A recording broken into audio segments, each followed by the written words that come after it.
Joining us now is Dev Randhawa. He's the chairman and CEO at F3 Uranium. Great to see you again, Dev. Well, thanks for having me back on, Mark. Now, you said you've been in the uranium nuclear sector since 1996, but you've also said that lately, the last, let's call it year or two or so, the world really seems to be waking up and coming around to uranium and nuclear. Why do you think that is overall? Well, I love to say that it's more to do with people waking up and, it's euphoric. Learning happened, but that's not the truth. The reality is that the experiments in trying to turn to renewables as a primary source, like Germany tried, it just didn't work. The problem, Mark, with renewables is that when they do the modeling, they assume that the wind is going to blow 24 hours a day. I kid you not. That's how they model them. And that the sun is going to shine pretty well at maximum possible. So when they put these projects together and they're trying to get them financed, that's how they do it. The problem is we all know the wind doesn't shine 24 hours a day, nor can the sun. So as a result, mathematically it doesn't work. And now what's happened in Germany is they're turned to coal. They're actually taking down it's hard to believe this, but they're taking down, for type of wind power facilities and digging holes underneath for the coal. Over 50% of all the energy in Germany now is coal. So since I've been in the business, I've never seen such awakening to the whole world, but it really does start with, reality check. And so I think that's what's really happened is they're just realizing that we can't count. Someone said the renewables are the socialists of the energy group. They don't do much work and they need bailouts to make it happen. So I just think it's been a question of math. It's always been there. You and I have been talking about this for a long time. So what we've been talking about is finally happening. That's it. Now, as far as the company F3 Uranium, Deb, you say that the stock is a double torque stock. How would you describe that? What do you mean by that? Well, it can go up. Tomorrow morning, spot goes and buys more uranium off the spot price, right? Well, that's going to make all the stocks go up. All uranium stocks go up. If the uranium price goes up, all the stocks go up. Now, what gives us that duality or the torque is that we're still in that fast exploration growth stage.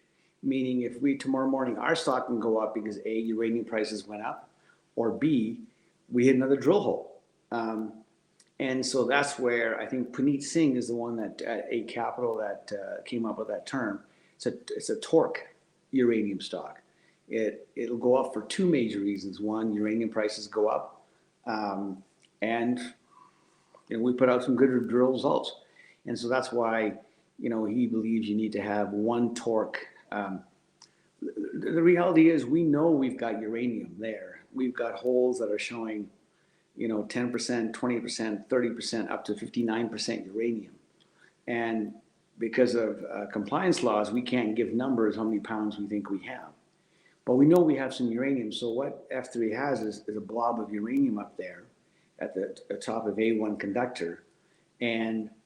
But it's got the whole rest of the conductor we haven't fully explored. And then we've also now, we'll probably talk about as B1, which is a parallel conductor just over a couple of kilometers away. So, that's what I mean. If you have an exploration stock in your account, it'll go up if it makes a discovery and because uranium goes up. But it should have some uranium already. Otherwise, it's purely an exploration play. So does that double torque aspect put you in a pretty select group and differentiates you from peers? Oh, absolutely. I think that you've got to look at the other competitors and ask, have they got any assays that show a bunch of uranium? If they do, that's good. That's a good start. So whereas if you go strictly a development stock, like NextGen, which is great, amazing deposit. That stock's going to go up and down, okay, primarily through the price of uranium. At this point, I don't think another drill hole will ever make a difference to them. They got too many pounds.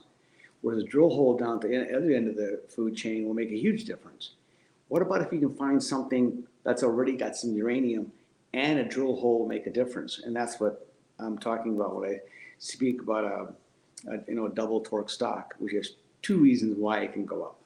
Now, you mentioned the B1 conductor. What are you doing there? What are you seeing? And why is it your main focus right now?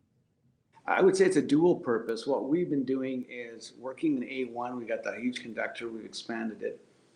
What we did is we slowed down our drilling because we wanted Mark to have a better targets.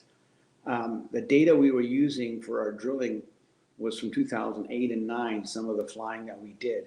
Now what we've done is got ahead and, okay, let's fly it again. That was very wise on Ray's part, but now we've added over 50% more conductor. We thought it was like this one squiggly line, but it's actually much longer. So that's fantastic to be able to have two conductors now.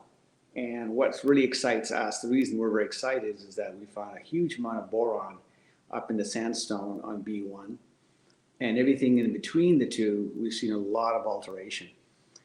People say, why can't everybody find uranium? Why are Dev's group made 3 discoveries and turning into deposits? It's because the people having lots of money in the bank and knowing when to grab that money. We've got lots of money, but you can easily burn it. It doesn't take much to burn through $1 million in the basin at all. It can be 2 drill holes if you're not careful. So when you spend money in the basin, it's super important that you really do all your homework, tick the boxes before you start drilling. And thankfully we found boron, we found it. We believe with all this alteration you're seeing in the rock, there is another, we think, a home run in there somewhere. So that's what excites us about B1 is just the drill bit. It showed us, there's some pretty fun stuff coming our way. To have that much bleaching, that much white rock broken up, something has happened. Hopefully we can find out what caused that. Dev, you mentioned that very few people have made 1 uranium discovery, let alone 3, as your technical team has over the years with the different companies. I'm sure everybody would love to know the secret sauce, but does it come down to brain power, do you think, overall? I think it takes brain power. I think you need good people and you got to pay them well. So I know that's where you can get into frustration with shareholders, but to me, you've got to hire people, pay them a fair price and more. If you want to pay an average price for a geologist, you'll get what? An average geologist. If you pay heavy, you're going to get one if he's got a track record. It's all of us are sports fans, right? I mean, Austin Matthews is going to get a better contract. Ty Domi was there, right? Because he's more talented. So you got to find good people, let them do their job, but pay them well. And it's frustrating too, Mark. You got to remember when you're drilling, you can't sell shares.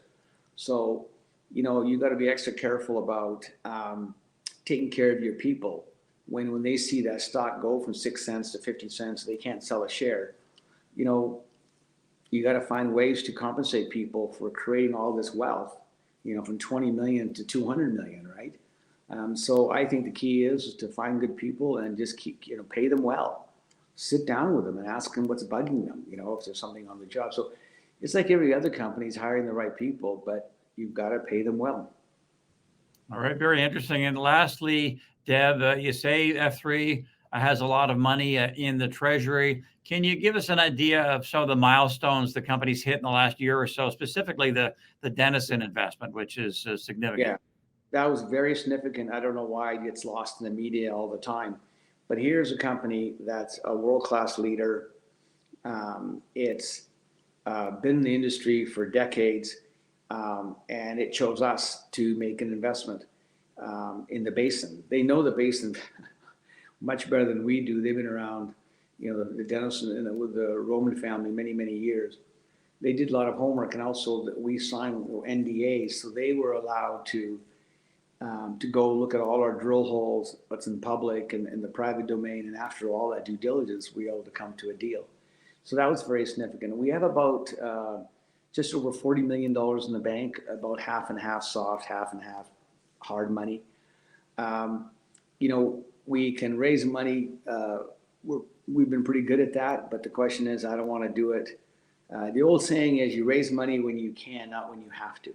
So we'll see what the 17 million brings us over the next 6 to 8 months, and I'm excited. Like we've got a team that's done this 3 times. So if they can make discoveries and grow them, yeah, you're well funded. You got a great group of guys there. And so I think we're very well situated. I think it's a no-brainer to have F3 in your part of your portfolio in the uranium world. Our track record is the reason. Exactly, Dev. And it was about a year ago that we spoke, and then literally weeks after that, you made the discovery. The stock has held up very nicely. Clearly, the markets are excited, and we look forward to what's coming in 24. Thanks for the update today. Well, thank you for taking time, and I like your smart questions. All right. Thanks very much, Dev. Have a great holiday, and we'll see you soon. You got it. Thank you. Dev Randhawa, he is the chairman and CEO at F3 Uranium. Thanks a lot for joining us. We'll talk to you next time.